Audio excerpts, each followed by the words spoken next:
दोस्तों इस वीडियो में हम लोग सम्मान कैपिटल का टेक्निकल एनालिसिस करेंगे, चार्ट को रीडिंग करेंगे, जिसको कल मैंने अपने टेलीग्राम चैनल में आप लोगों के साथ में शेयर किया था और मैंने इसमें ट्रेड बाय किया था और आप लोगों के साथ शेयर कर दिया था। और आज मैं इसका प्रॉफिट भी बुक करने जा रहा हूँ जो कि 160 के आसपास में रहेगा। अगर आप ये सेटअप को सीखना चाहते हैं जो डिमांड एंड सप्लाई के हिसाब से होता है, तो मेरे यूट्यूब चैनल पे जाएं या टेलीग्राम चैनल पर भी मैंने लिंक शेयर कर रखा है। जो ये वाला वीडियो है इसको देखकर आप सीख सकते हैं फ्री में ही। साथ ही आप मेरी वेबसाइट stocktype.live पे भी जा सकते हैं, वहाँ पर आपको फ्री में कैलकुलेटर मिलता है।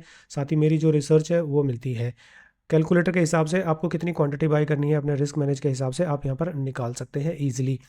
ठीक है, तो चार्ट पे चलते हैं और मैं मार्किंग स्टार्ट करता हूँ। जो मार्किंग हमने अपने सेटअप उस वीडियो में मैंने आपको सिखाई है, डिमांड एंड सप्लाई के हिसाब से होता है। तो इसमें हम लोग क्या करते हैं, बड़े टाइम फ्रेम से देखना स्टार्ट करते हैं कि स्टॉक में हो क्या रहा है। आप देख पा रहे हैं ये कभी 1300 पे हुआ करता था, लेकिन आज बहुत ज़्यादा नीचे है। लेकिन ये कई साल से यहाँ पर है, क्योंकि मैं ईयरली टाइम फ्रेम पर हूँ, तो उतना ज़्यादा ऊपर देखने की तो ज़रूरत नहीं है। अब यहीं पर हम अपना सेटअप को आइडेंटिफाई करने की कोशिश करेंगे। 6 मंथ पे अगर जाते हैं, अब मैं यही कैंडल्स को ऊपर ले आता हूँ, तो यहाँ पर एक सेलिंग जोन बन रहा है ये वाला, जहाँ पर पहले प्राइस टकरा कर नीचे आ गया था और नीचे भी एक 6 मंथ का अच्छा खासा जोन बन रहा है।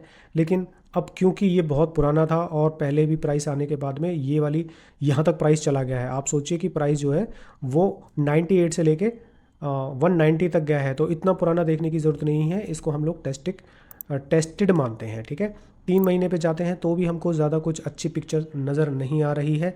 सिर्फ ये आ रहा है कि एक EM में जो 20 की जो कैंडल है 3 मंथ्स की, वो एक रेसिस्टेंस का काम कर रही है। लेकिन ये एक और दो और तीसरी बार यहाँ पर टकरा चुकी है। अब उससे ज़्यादा इसमें अब दम नहीं है। और ये देखिए, बहुत ऊपर से जब आ रही होती है तो ये सिक्यूज होती जाती है, छोटी होती जाती है, और यहाँ पर आकर जैसे ये फ्लैट हो जाती है तो फिर इसका असर कम हो जाता है, ऐसा माना जाता है। अगर मैं 1 मंथ पे जाता हूँ तो कुछ स्ट्रक्चर यहाँ पर बनना शुरू हो रहा है।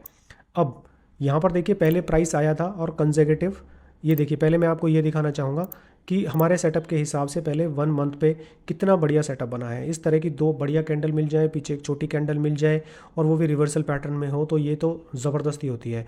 तो यहाँ पर जब प्राइस आया था तो उसके बाद में देखिए कितनी अच्छी मूवमेंट दी है और पूरे टॉप तक गया है। लेकिन अब क्योंकि प्राइस यहीं से ही डाउन हुआ था, यहाँ पर भी तो रिवर्स हुआ है ना। अगर मैं वीकली पे जाके देखूंगा तो मुझको एक मिल जाएगा इसका कोई ना कोई सेलिंग जोन जो मैं आपको दिखाऊंगा। लेकिन उससे पहले ही हम लोग ये मंथली का देख लेते हैं।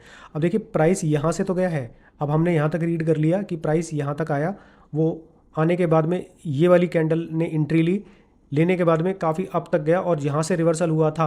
प्रॉपर टारगेट देने के बाद में फिर से एक डाउन मूवमेंट होना स्टार्ट हुआ। लेकिन अब ट्रेंड अप कैसे हो जाता है और हम कैसे जानते हैं कि अब हमें इसमें एंट्री लेनी चाहिए, वो बहुत इंपॉर्टेंट होता है। वैसे उस वीडियो में मैंने बहुत अच्छे डिटेल में आप सबको बताया है, लेकिन मैं सभी वीडियोस में ये एक्सप्लेन करता हूँ, वो आपको देखना चाहिए। देखिए, किसी भी स्टॉक में जब लोअर लोज बन रहे होते हैं, मतलब कि जब सेलिंग जोन से टकराने के बाद में पिछला लो ब्रेक हो जाता है, तो वो डाउन ट्रेंड में ही होता है। अगर उसका उल्टा होता है कि पुराना जो हाई है, मतलब कि रेजिस्टेंस है, उसको टकराकर प्राइस ऊपर चला जाए और फिर रिट्रेस हो जाए और नीचे जो सपोर्ट बनी हुई होती है वहाँ से प्राइस अप चला जाए, तो वो अप ट्रेंड में हो जाता है। तो आप यहाँ पर क्लियरली देख पा रहे हैं कि जब प्राइस देखिए यहाँ से चलना शुरू हुआ था, अगर मैं थोड़ा सा और एक्सप्लेन कर देता हूँ आज भी आपको, कि यहाँ पर ये रेसिस्टेंस बना हुआ है। अब प्राइस पहले जब आ रहा था डाउन होते हुए तो पुराना ये रेसिस्टेंस था, सपोर्ट था सॉरी, इस वाली कैंडल ने इसको ब्रेक किया। लेकिन अब इसने ऊपर जाने की कोशिश की तो यहाँ पर ये एक सपोर्ट बन गया। अब प्राइस यहाँ पर आया और यहाँ पर ये वाली कैंडल ने पुराना जो रेसिस्टेंस था उसको ब्रेक कर दिया। फिर यहाँ पर ये कंसोलिडेशन टाइप में चल रहा है। अगर मैं यहाँ पर आकर देखूंगा तो यहाँ पर ये वाला जोन तो मैंने आपके सामने ही मार्क किया था और ये एक पहला रेसिस्टेंस था जिसको इस कैंडल ने ब्रेक किया है। नीचे सपोर्ट जो बन रहा है, अब अगर इसमें सेलर्स हावी होते तो ये प्राइस नीचे जाना चाहिए था, और लेकिन ये प्राइस नीचे नहीं गया है। यहाँ सपोर्ट लेने के बाद में इसमें अप हो गया है ये। ठीक है, अब यहाँ पर एक जो ये सपोर्ट सॉरी रेसिस्टेंस बना हुआ है ये वाला, ठीक है, प्राइस यहाँ पर आया और नीचे चला गया। अब यहाँ पर जो ये वाला जोन बना हुआ है, अगर इसमें सेलर्स हावी होते तो जैसा मैंने यहाँ पर कहा है, तो ये प्राइस नीचे चला जाता, तो मैं इसको डाउन ट्रेंड में मानता। लेकिन अब देखिए ना, कंसोलिडेशन होने के बाद में फाइनली प्राइस अप चला गया है। तो इस तरह से थोड़ा सा हमें पता चल जाता है जब हम स्टॉक को 1 बाई 1 एवरी डे ट्रैक कर रहे होते हैं। मैं 500 निफ्टी 500 के सभी स्टॉक्स को ट्रैक करता हूँ, तभी तो आपको इजीली बता देता हूँ कि कहाँ पर ट्रेड आ रही है। ठीक है, वो रिसर्च एक बार में करनी ही पड़ती है, उसका कोई भी ऑल्टरनेट नहीं है। चलिए वीडियो थोड़ा लंबा हो रहा है, अब मैं जाता हूँ वीकली पर। अब आप क्लियरली देख रहे हैं कि दो कितनी अच्छी कैंडल है, साथ ही यहाँ से रिवर्सल बन रहा है, प्राइस यहाँ से रिवर्स गया था, तो ये मैंने कर लिया वीकली का जोन मार्क। तो यही मेन एरिया होता है और यही हमें आइडेंटिफाई करने होते हैं। और कभी भी ब्रेकआउट ट्रेड प्लान हम लोग नहीं करते हैं, मतलब सेटअप के हिसाब से कर सकते हैं, लेकिन अब कब करेंगे। अब देखिए ये वाला जो रेसिस्टेंस था ये तो हो गया ब्रेक, और यहाँ पर ऊपर कोई भी एक अच्छा जोन फॉर्म नहीं हुआ है। तो अगर मैं लॉन्ग टर्म के प्रोस्पेक्टिव से इसमें देखता हूँ, देखिए शॉर्ट टर्म पे यहाँ पर इमीडिएटली लेके मैंने अपना प्रॉफिट बुक कर लिया, लेकिन अब ये जो वीकली का ही एक हल्का फुल्का सा, मतलब अच्छा नहीं है, इसके ऊपर में यहाँ पर ब्रेकआउट दे देगा 172 के आसपास में, और अगर कोई छोटा रेंज मेरे को मिल जाएगी तो मैं प्ले कर सकता हूँ ब्रेकआउट ट्रेड भी। लेकिन ऐसा ना हो कि आप प्राइस यहाँ पर चला जाए और हम लेके बैठ जाएंगे इसको, जी नहीं। प्राइस जो बाइंग था वो तो 145 पर ही था, जब यहाँ पर एंट्री हो रही थी तो मैंने अलर्ट लगा लिया था। और छोटे पे जाते हैं ना तो आपको और अच्छे से समझ में आएगा। वीकली की मैंने मार्किंग कर ली। अब देखिए मैंने आपको ये भी बताया था कि आई थिंक मैंने अपने प्राइवेट जो व्हाट्सअप हमारा ग्रुप है शायद वहाँ पर मैंने डाला था कि मैं कल इसमें थोड़ी सी क्वांटिटी बुक कर दी थी, बाकी जो रिमेनिंग क्वांटिटी है मैं 170 तक वेट नहीं करूँगा, मैं क्विक इसमें बुक कर लूँगा। उसका कुछ रीज़न है, वो मैं आपको टेलीग्राम चैनल पे आगे बताऊँगा। लेकिन अभी के लिए जो इसमें मैंने आपको बताया था वो यही ट्रेड थी कि जैसे ही यहाँ वीकली पे आया था और हल्का सा पुशअप होना स्टार्ट हुआ था तो मैंने इसमें एंट्री कर ली थी और आप लोगों के साथ में प्रॉपरली शेयर कर दिया था।